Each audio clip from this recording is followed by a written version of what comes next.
I believe that every movie adheres to the 29-point story structure. No matter if the writer outlines first or dives in blind, the end product follows the same 29 beats. The Blair Witch Project is my 29th piece of evidence.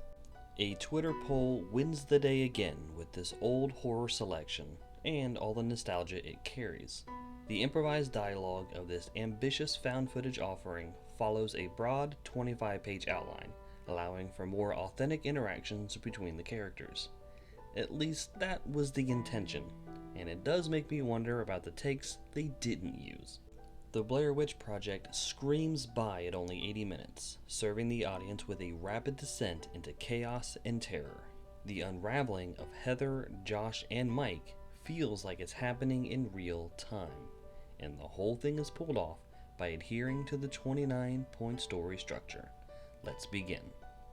A tight focus on the core elements of the protagonist's personality, inner conflict, and situation.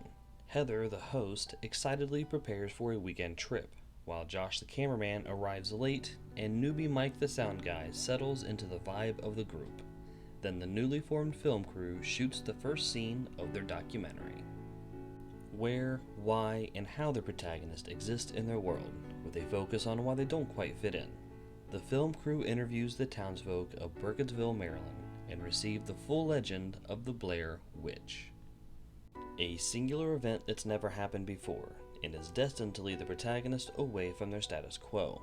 A small equipment snafu while interviewing Mary Brown rattles Josh's mood. An examination of what's different in light of the something new, what's the same in spite of it in relation to the status quo. Heather insists on an equipment and camera check, and their second-day interview finds men on edge about the lore, and they venture into the woods in search of the legend herself. The discovery that things are less than ideal, or an exploration of how badly things are. Very minor setbacks begin to add up, like uncooperative weather and the less than stellar recording beside Coffin Rock. Characters dedicate their effort to a specified goal, which is smaller in scope than the primary objective of the third act. The film crew debates if the Blair Witch exists based on their early information. Then they struggle to find a cemetery somewhere off the beaten path. A brief checklist of the story elements needed for the second act. Personality clashes and divisions of perspective, the ever-present camera, the dangers of traversing the woods, and ominous signs of an eerie presence.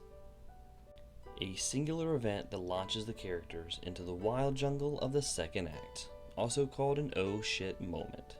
They accidentally desecrate a rock pile that's connected to the Blair Witch legend. Oh shit. Characters must learn all new rules and expectations distinct to this adventure. Noises in the night mean the film crew needs to be ready to move at a moment's notice, but Mike isn't willing to chase down locals or worse. Characters showcase their ability to grow in the areas this adventure requires, typically through external means. Josh and Mike flirt with lightweight mutiny as it sets in that Heather is lost. Characters face legitimate and understandable reasons to deviate from their stated convictions, agendas, or desires. The noises from the previous night's camp have returned, as though following the film crew. An escalation of problems that vex the characters. New rock piles just outside their tents freak out Heather. Then their map turns up missing, and tensions begin to boil over.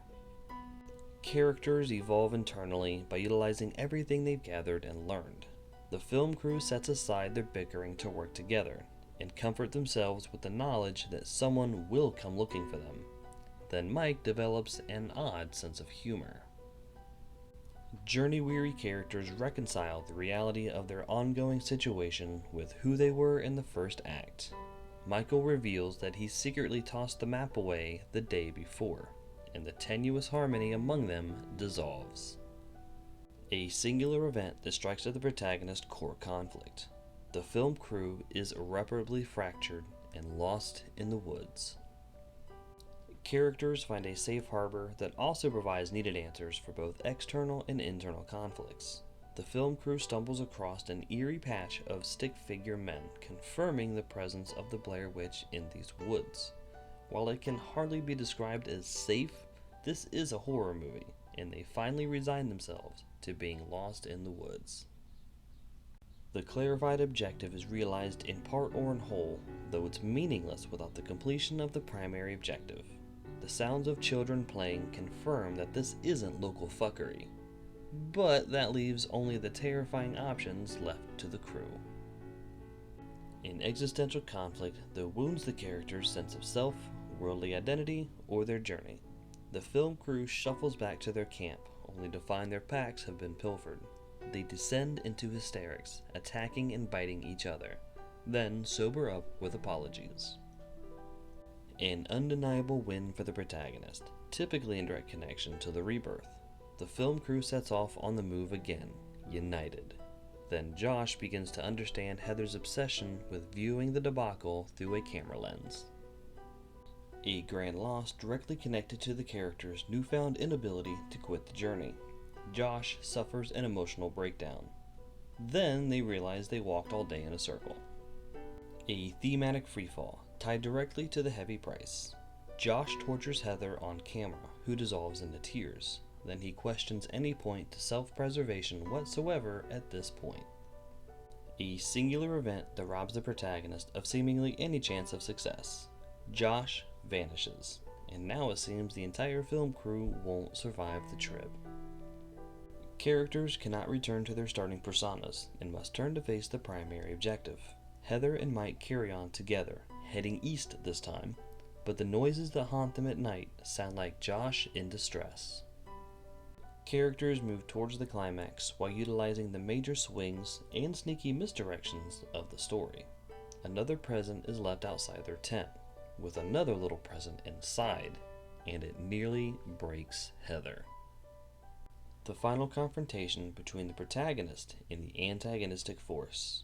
Insanity and death creep ever closer, and Heather accepts full responsibility for their dire and hopeless situation.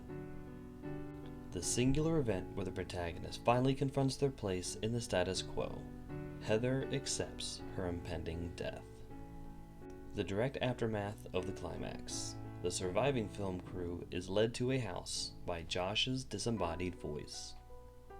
The consequences of the climax in relation to other characters and the status quo. Mike sprints down to the basement to save Josh, but an unseen figure attacks. A tight focus on the protagonist contrasted from the opening.